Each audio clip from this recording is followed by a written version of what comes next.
Delivery हो गई, baby घर आ गया, मिठाई बंट गई। सब कह रहे हैं मुबारक हो, तुम कितनी खुशकिस्मत हो। लेकिन आप अंदर से खुश नहीं हैं। आप बाथरूम में छुप कर रो रही हैं। आपको समझ नहीं आ रहा कि मुझे रोना क्यों आ रहा है, जबकि सब ठीक है। फिर आपको गलतफहमी होती है। क्या मैं एक बुरी माँ हूँ? क्या मैं नाशुक्री हूँ? आज हम इस खामोशी को तोड़ेंगे। मैं आपको बताऊंगी कि तीसरे दिन रोना आना बिल्कुल नॉर्मल है।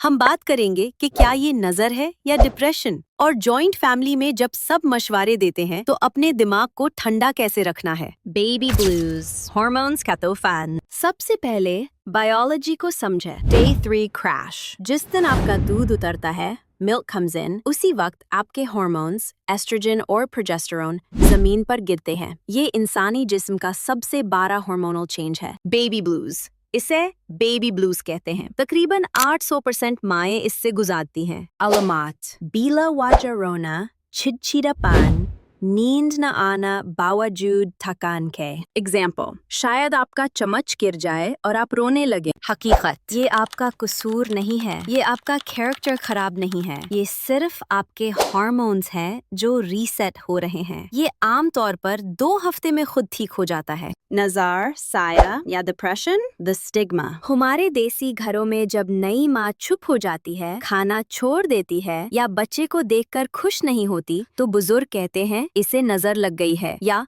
सया हो गया है। बैलेंस: देखें, नजर बार हक है, हम मुसलमान हैं, हम यकीन रखते हैं, आप जरूर दम करवाएं, सदका दें, दुआ पढ़ें। मेडिकल रियलिटी: लेकिन अगर 2 हफ्ते गुजरने के बाद भी माँ की हालात बेहतर ना हो, वो बच्चे से दूर भगे या उसे मरने वाली ख्यालात आए, तो खुदा के लिए इसे सिर्फ नजर समझ कर ना बैठें। ये पोस्टपार्टम डिप्रेशन PPD है। ये एक बीमारी है जैसे शुगर या BP। इसका इलाज बातें सुनाना नहीं बल्कि डॉक्टर और दवाई है। दवाई का डर: अक्सर लोग डरते हैं कि दिमागी दवाई की आदत पड़ जाएगी। ऐसा नहीं है। आजकल ऐसी दवाएं हैं जो ब्रेस्ट फीडिंग के साथ सेफ है। माँ को बचाना सबसे जरूरी है। जॉइंट फैमिली और शुक्र करो का लेक्चर। जॉइंट फैमिली में रहने के फायदे हैं, लेकिन नई माँ के लिए कुछ चैलेंजेस भी है। दी एडवाइस ओवरलोड: हर कोई मशवरा देता है, तुम्हारा दूध पतला है, बच्चा कमजोर लग रहा है। हमारे जमाने में तो हम 10 बच्चे पाल लेते थे, तुम एक में ठग गई। द शुक्र करो लेक्चर: जब माँ कहती है मैं थक गई हूँ, तो जवाब मिलता है अल्लाह का शुक्र करो। जिनकी गोड़ हरी नहीं होती उनसे पूछो। ये सुनकर माँ को और गिल्ट होता है। सुनिए, आप शुक्रगुजार हैं, लेकिन आप इंसान भी हैं। थकान का शुक्रगुजारी से कोई ताल्लुक नहीं, आप थक सकती हैं। स्ट्रैटेजी: जब कोई तांस करे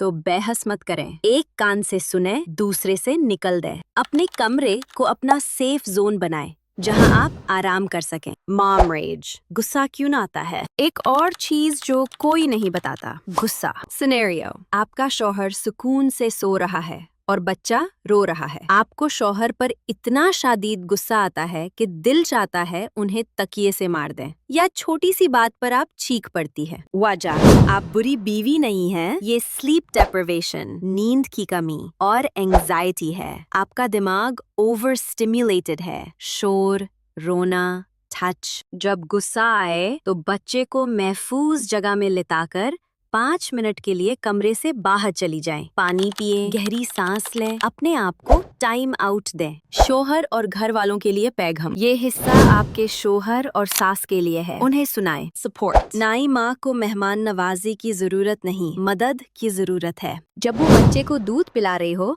उसे पानी का ग्लास ला दें। बच्चे को 1 घंटा पकड़ लें ताकि वो सो सके। उसे ये मत कहें कि तुम पागल हो रही हो, बाल्के कहें मैं देख रहा हूँ तुम कितनी मेहनत कर रही हो, मैं तुम्हारे साथ हूँ। वार्निंग साइंस: अगर माँ बच्चे को नुकसान पहुँचाने की बात करे या बिल्कुल खामोश हो जाए तो ये इमरजेंसी है, फौरन डॉक्टर के पास लेकर जाएं। एक माँ तभी बच्चे को पाल सकती है जब वो खुद ठीक हो। You cannot pour from an empty cup. खाली बर्तन से कुछ नहीं उंडेला जा सकता। अपनी मेंटल हेल्थ का ख्याल रखना खुद गुर्जी नहीं है, ये आपके बच्चे की जरूरत है। अगली वीडियो हमारी सीरीज की आखिरी वीडियो होगी। हम बात करेंगे जिस्मानी तब्दीलियों की, बाल गिरना, पेट लटकना और स्किन प्रॉब्लम्स। अपना ख्याल रखें। अल्लाह हाफिज।